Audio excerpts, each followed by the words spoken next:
যে দেশে 17 বছর পড়ালেখা করার পর পড়ালেখার পাঠ চুকিয়ে চাকরির আবেদন করতে গিয়ে বেকার যুবককে শুনতে হয় অভিজ্ঞতা ছাড়া চাকরি দেওয়া হয় না, তখন প্রশ্ন জাগে 17 বছর পড়ালেখা না করে কোনো ওয়ার্কশপে কাজ শিখলেই তো হতো।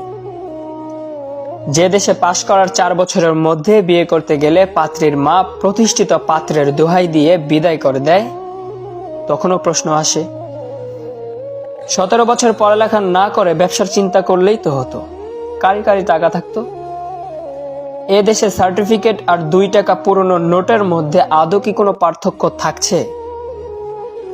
17 বছর পড়ালেখা করার পর 12,000 টাকার বেতনে সকাল 9টা থেকে রাত 9টা পর্যন্ত ডিউটি করার অফার আসে। তাহলে নামের আগে গ্র্যাজুয়েট, ইঞ্জিনিয়ার এসবের কি দরকার?